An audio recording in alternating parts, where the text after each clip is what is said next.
என் வார்த்தைகளுக்கு செவி கொடும், என் தியானத்தை கவனியும். ஆராதனையில நம்ம தியானித்தது போல எங்க இருக்கிறாங்க ஒவ்வொரு கர்த்தருடைய பிள்ளைங்க அவர் பாதத்துல அமர்ந்து இருக்கிறதுனால நம்ம சொந்த தியானம். இப்ப நம்ம சொன்ன மாதிரி நம்ம கவலைங்க கண்ணீர் இந்த தியானம். ஆனா கர்த்தர் எதிர்பார்க்க தியானம் என்னதான்? அவரை குறித்ததான தியானத்தை அவர் எதிர்பார்க்கிறார். நான் உம்மிடத்தில் விண்ணப்பம் பண்ணுவேன், என் ராஜாவே, என் தேவனே, என் வேண்டுதலின் சத்தத்தை கேட்டாரலோ. அவர் யாரு? வாருமையா போதகரே, ராஜாவே, சீக்கிரத்தில் வரப்போற ராஜா அவர். அவருக்காக நம்ம ஒவ்வொருத்தரும் என்ன பண்ணி கொண்டிருக்கிறோம்? காத்து கொண்டிருக்கிறோம். அவர் பாதத்துல அமர்ந்து இருந்து நம்ம ஆயத்தம் பாடுகிறோம். ஆமென், ஹல்லேலூயா. கடந்த வாரத்துல வீட்டுல பாத்ரூம்ல பார்த்தா ஒரு சின்ன கம்பளி பூச்சி. அதை என்ன பண்ணல இருந்துச்சு. நான் பார்த்தேன், சரி அந்த கூடு கட்டுது இல்லையா, அது சுத்தி அது உட்கார்ந்த இடத்துல கூடு கட்டிடும். அந்த மாதிரி ஸ்டார்ட் ஆயிடுச்சு. அது தண்ணி ஊத்துனாலுமே போகல. அதனால என்ன பண்ண, அதை விட்டுட்டேன். அது உயிரோட இருந்த பூச்சி. நான் பாக்குறப்ப அது உயிரோட இருந்துச்சு. அதை சுற்றிலும், அது உட்கார்ந்து இருக்கிற இடத்த சுற்றிலும் என்ன பண்ணுச்சு, ஒரு கூடு கட்டிடுச்சு. போன சண்டே பார்த்தது இந்த சண்டே வந்து பாக்குறப்போ அது என்ன மாறி இருக்கு, காஞ்சி ஒண்ணுமே அதுக்குள்ள ஜீவன் அற்றதா மாறி போச்சு. எவ்வளவு நாள்? 6 நாள். 6 நாள்ல வர வித்தியாசம். போன வாரத்துல உயிரோட இருந்தது, இந்த வாரம் ஜீவன் இல்ல. அப்ப நான் இன்னைக்கு அதை பார்த்து அது ஜீவனோட இல்ல, அது உயிர் இல்ல அதுக்குள்ளன்னு பார்க்கும்போது எனக்குள்ள ஒரு சின்ன யோசனை. போன வாரம் இருந்துச்சுல, ஒருவேளை அதுக்கு தெரிஞ்சிருக்குமா? என்னன்னு தெரிஞ்சிருக்கும், நானு மறிக்க போறேன், நான் சாக போறேன், எனக்கு ஜீவன் முடிய போகுதுன்னு தெரிஞ்சு அது அந்த மாதிரி அதை சுற்றிலும் என்ன பண்ணிடுச்சு, கூடு கட்டிடுச்சான்ற ஒரு சின்ன யோசனை எனக்குள்ள. நான் பாத்ரூம்ல போய் அதை பார்த்த உடனே எனக்கு அந்த ஒரு யோசனை. அப்போது கர்த்தர் என்னோட பேசுங்க. கர்த்தருடைய பாதத்துல நமக்கு என்ன பண்றோம், நம்ம அதே ஒரு சூழ்நிலையில நம்ம சாக போறோம் என்று நம்ம போய் காத்து இருக்கிறதுல நம்ம புது பலன் அடையணும்ன்றதுக்கு நம்ம போய் காத்திருக்கிறோம். ஆமென், ஹல்லேலூயா. பட்டாம்பூச்சி எப்படி உருவாகுதுன்னு தெரியுமா? எல்லாருக்கும் தெரிஞ்சிருக்கிற விஷயம். அது என்ன பண்ணுது, அதுவும் அதேதான் செய்யுது. அதே மாதிரிதான் தன்னை சுற்றிலும் கூடு கட்டுது. ஆனா ஒரு நாள் என்ன பண்ணுது, அந்த காத்திருப்பு நாள் முடிந்த உடனே அது புது ஒரு சிருஷ்டியாய் அதை தன்னை தான் உருவாக்கி பறந்து உயர போகிறது. ஆமென், ஹல்லேலூயா. அப்ப புழு 2 விதமான புழுதான். ஒண்ணு கம்பளி பூச்சி பார்த்தோம், ஒண்ணு சாதாரணமா பட்டாம்பூச்சி உருவாக்கப்படுற ஒரு புழுவை நம்ம பார்த்தோம். 2த்துக்கும் வித்தியாசம் பாத்தீங்களா?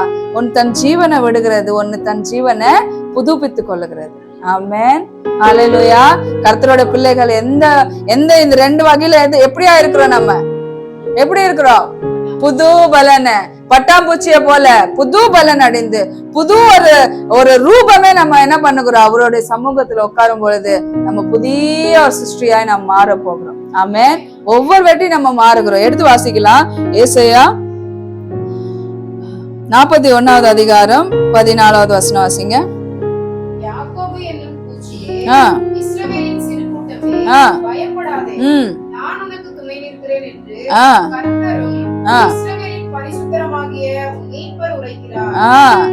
நமக்கு ஒரு அதே பேர் தான் இருக்கு. கர்த்தருடைய பிள்ளைங்களுக்கு அதே பூச்சின்ற பேர் தான் கொடுக்கப்பட்டு இருக்கிறது. ஆனா இந்த பூச்சி என்ன பண்ணாது, சாகாது. இந்த பூச்சி தன் ஜீவனை விட்டு விடாது. இந்த பூச்சி என்ன பண்ண போகுது, புது பலன் அடைந்து உயர பறக்க போகுது. ஹல்லேலூயா. மறுரூபமாய் மாற போகிறோம். ஆமென், ஹல்லேலூயா. இன்னொரு வசனத்தை வாசிங்க. அதே ஏசாயா எழுதின தீர்க்கதரிசன புஸ்தகம் 40வது அதிகாரம் 31வது வசனம். புது பலன் அடைந்து கழுகுகளை போல செட்டைகளை அடைத்து என்ன பண்ண போறாங்க, எழும்ப போறாங்க. அப்ப கர்த்தருக்கு இங்க தாவீதுராஜ் என்னதான் சொல்றாரு, நான் காத்திருக்கிறேன், உம்முடைய பாதத்துல நான் அமர்ந்து நான் காத்திருக்கிறேன். என்ன பண்ணுங்க, என்ன விண்ணப்பங்களை என்ன பண்ணுங்க, நீங்க கவனிங்க. வாசிங்க, அந்த வசனத்தை வாசிங்க. நான் உம்மிடத்தில் விண்ணப்பம் பண்ணுவேன்,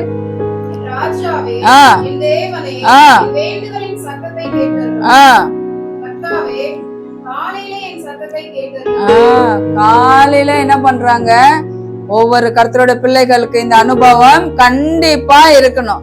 ஏன்னா காலை தோறும் அவருடைய கிருபை என்னவா இருக்கிறது? புதியவைகளா இருக்கிறது. அந்த புதிய கிருபையை பெற்று நாம் அந்த நாள் முழுவதும் என்ன பண்ண முடியும்? பலனாய் நம்ம ஓட முடியும். நம்ம அந்த நாளை நம்ம கடுக்கக்கூடிய கிருபை, அதுக்கு பலனை, அந்த திராணியை அவர் என்ன பண்ணுகிறார்? கொடுக்கிறார். அதை பெற்று கொண்டனா எப்ப கொடுக்கிறார்? மன்னா எப்ப போடப்பட்டது? காலையில போடப்பட்டது. அப்ப நான் காலையில நான் தூங்குவேன், சாயந்தரம் போய் நான் அந்த மன்னாவை எடுத்துட்டு வரேன்னா நடக்குமா? முடியாது. எப்ப போ சொன்னார் கர்த்தர்? காலையில நீ போ, விடிய காலை நீ போய் அதை என்ன பண்ணிட்டு வா, எடுத்துட்டு வா. உனக்கு தேவையானது எடுத்துட்டு வா.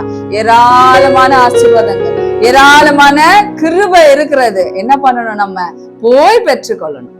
அவருடைய பாதத்துல போய், அவரை தேடி போய், அவர் பாதத்துல அமர்ந்து இருந்து நமக்கு வேண்டிய கிருபையை நாம் பெற்றுக்கொள்ளணும். ஆமென், ஹல்லேலூயா.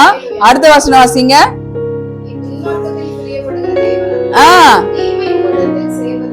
ஆமென், ஹல்லேலூயா.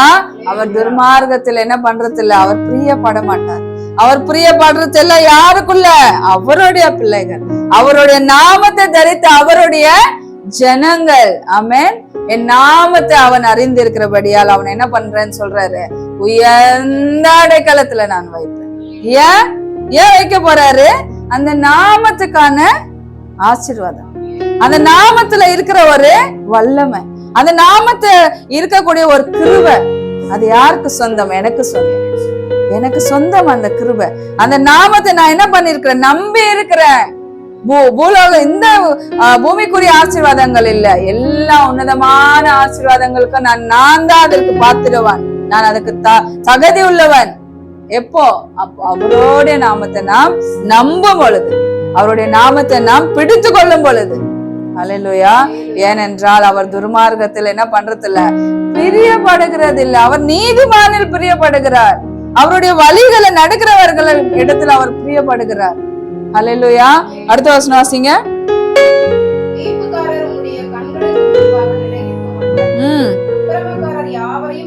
இது எல்லாமே அடுத்த வசனம் யாரை பற்றி சொல்லப்படுகிறது? துர்மார்கன், துர்க்கிரியைகள், எல்லா பாவமான கிரியைகள், பாவம் செய்கிறவர்கள், கர்த்தரை அறியாத ஒரு கூட்டத்தை பற்றி இங்க சொல்லப்படுகிறது. ஆனா 7வது வசனத்துல சொல்றாரு, நானோ உமது மிகுந்த கிருபையினால உமது ஆலயத்துக்குள்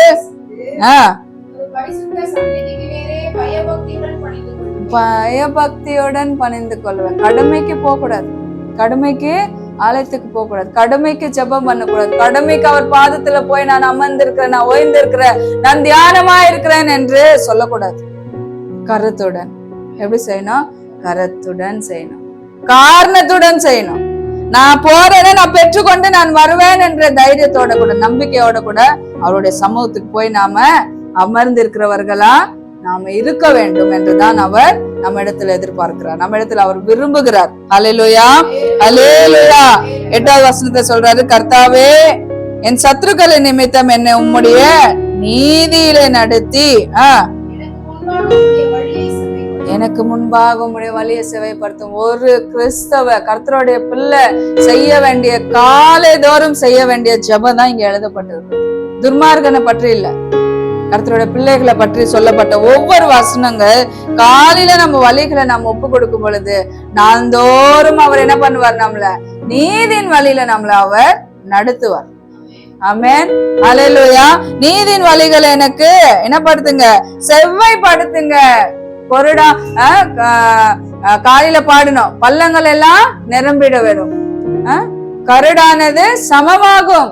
கரடு மேடு என்று இருக்கிற எல்லா வழிகள் அவர் என்ன பண்ணுவாரு? நமக்கு முன்னே சென்று எல்லாவற்றையும் அவர் செவ்வாய்ப்படுத்துவார்.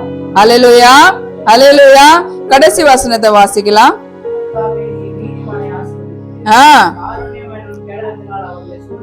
காருண்யம் என்னும் கேடகத்தினால் அவர்களை என்ன பண்ணுகிறார்? அவரு சூழ்ந்து கொள்ளுகிறார். நம்மளை சுற்றிலும் அவருடைய காருண்யம் இருக்கும் பொழுது, நம்மளை சுற்றிலும் அவருடைய கிருபை இருக்கும் பொழுது, நம்மளை சுற்றிலும் அவருடைய பிரசன்னம் இருக்கும் பொழுது என்னங்க வந்து நம்மளை தொட போகுது? என்ன தொட போகுது? பலவீனம் தொடுமா? தொட முடியாது. வேதனை, நமக்கு இருக்கிற வேதனை தொடுமா? ஓடி போவோம். ஆமென். இயேசுவின் நாமத்தினால அது ஓடி போகும். நமக்கு விரோதமா உருவாக்கப்படும் எந்த ஆயுதமா வாய்க்காதே போகும். எப்பொழுது இந்த காரூண்யத்துக்குள்ள நம்ம சூழப்பட்டு நம்மளை சுற்றிலும் இருக்கு இந்த காரூண்யம் நம்மளை சூழ்ந்து கொள்ளும் பொழுது எந்த ஒரு துர்க்கிரியைகள் துர்மார்கரின் அம்புகள் நம்மள என்ன பண்ணாது, அணுகாது. ஆமென். விசுவாசத்தோட கூட கைகளை உயர்த்தி, அப்பா இந்த வசனத்தை உம்முடைய காருண்யம் என்னை சூழ்ந்து கொள்ளட்டும், உம்முடைய புதிய கிருபை என்னை சூழ்ந்து கொள்ளட்டும். காலை தோறும் ஒவ்வொரு நாளும் உம்முடைய பாதத்துல வந்து நான் அமர்ந்திருந்து என் தியானங்களை உண்மை குறித்த தியானம் சப்பா, என் கவலைகள் அல்ல, உண்மை குறித்ததான தியானத்தை நான் என்ன பண்ணுவேன், உமக்கு தெரியப்படுத்துவேன். அல்லேலூயா. அப்பொழுது அவர் என்ன பண்ணுவாரு, எனக்கு நீதியின் வழிகளை அவர் செவ்வாய்ப்படுத்துவார், நீதியின் வழிகளை என்ன நடத்துவார். ஆமென். யாக்கோபு என்னும் சிறு பூச்சியை நீ என்ன பண்ணாத, பயப்படாத, யார் துணையா இருக்கிறாரு, நானே உனக்கு துணை நிற்கிறேன். ஆமென். கர்த்தர் அந்த யாக்கோபை உருவாக்குன தேவன், அந்த யாக்கோபுக்கு தரிசனங்களை கொடுத்த தேவன், அந்த யாக்கோபு ஒரு எதிர்காலத்தை வைத்திருக்கிற தேவன் என்ன சொன்னாரு, நான் உன்னோட கூட இருக்கிறேன், நீ என்ன பண்ணாத, கலங்காத, பயப்படாத. ஏன் கலக்கம், ஏன் வேதனை? ஒரு சின்ன விஷயம் வந்த உடனே என்ன பண்ணிடுறோம், கலங்கி நடுங்கிடுறோம். ஏன் தெரியுமா, இந்த நாமத்தை உறுதியா பிடிக்காததுனால, அந்த நாமத்துல இருக்கக்கூடிய அந்த வல்லமையை அறியாததுனால நடுங்கி நிற்கிறோம். இன்னைக்கு ஒரு புது பலனை கர்த்தர் நம்ம மேல ஊற்ற போகிறார். ஹல்லேலூயா. இந்த பழக்கம் அவருடைய பாதத்துல போய் அமர்ந்து இருக்கிற இந்த பழக்கத்துக்குள்ள நம்ம வந்தா அந்த புதிய பலனை நாம் பெற்றுக்கொள்ளலாம், அந்த புதிய கிருபையை நாம் பெற்றுக்கொள்ளலாம். அவருடைய காருண்யம் நம்ம என்ன பண்ண போகிறது, சூழ்ந்து நம்மளை வழி நடத்த போகிறது. ஆமென். விசுவாசத்தோட கூட கைகளை உயர்த்தி ஆமென் நன்றி ஏசப்பா என்று சொல்லுவோம். கர்த்தர் தாமே இந்த வசனங்களை ஆசீர்வதிப்பார்.